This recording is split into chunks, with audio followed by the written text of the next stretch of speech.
चल गई। शिकारी फिर खुश होता है और उसे भी अपने पास रख लेता है। ऐसे करते हुए कई बूंदें ऊपर से नीचे गिरती है जो सोने में बदलती जाती हैं। शिकारी मन में सोचता कि शायद आसमान से सोने की बारिश हो रही है, और ये सोचते हुए वो एक एक करके सोना उठाता जाता है। तभी शिकारी की नजर गाना गा रही कू कू कोयल पर जाती है, और वो देखता है कि सोने वाला पानी तो कू कू कोयल के मुंह से निकल रहा। फिर वो बिना देरी किए कोयल को पकड़ने के बारे में सोचता है, क्योंकि कू कू कोयल को पकड़कर वो बन जाएगा अब बहुत बहुत अमीर। इधर कू कू कोयल गाना गाने में इतना खो जाती है कि उसे इस बात का भी ध्यान नहीं रहता कि उसके आसपास कौन है। फिर शिकारी बहुत धीरे से अपना जाल फेंकता है और कू कू कोयल को पकड़ लेता है।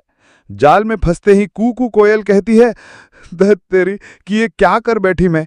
जादूगर ने कहा भी था मुझसे कि अपने आसपास के लोगों से बचकर रहना।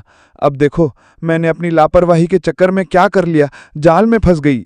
इधर कू कू कोयल को ले जाते हुए शिकारी अपने मन में सोचता है कि क्यों ना इस कोयल को राजा को ही दे दूं। अगर राजा को दे दिया तो राजा इसके बदले मुझे राजमहल में रहने देंगे, फिर पूरी जिंदगी आराम से बीतेगी मेरी। यही सही रहेगा। ऐसा सोचते हुए शिकारी राजा के पास पहुंचता है और उसे सारी बात बताता है। राजा कोयल को लेने और उसके बदले शिकारी को अपने राजमहल में रहने देने की बात मान जाता है। तभी वहां पर राजा का मंत्री आता है और उससे बोलता है कि महाराज, ये शिकारी झूठ बोल रहा।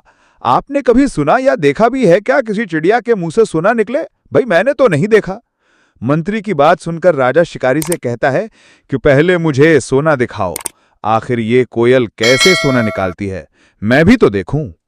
राजा की बात सुनकर शिकारी कोयल से गाना गाने को कहता है, लेकिन कोयल तो इस बार कोई गलती नहीं करना चाहती थी, इसलिए वो अपना मुंह ही नहीं खोलती।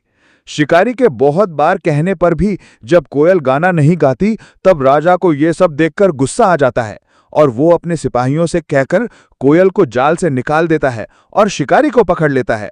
जाल से निकलते ही कोयल गाना गाना शुरू करती है, कू कू मैं हूँ कू कोयल, गाती हूँ मीठा मीठा सुंदर गाना, जिसे सुनकर तुम सब मेरे पास।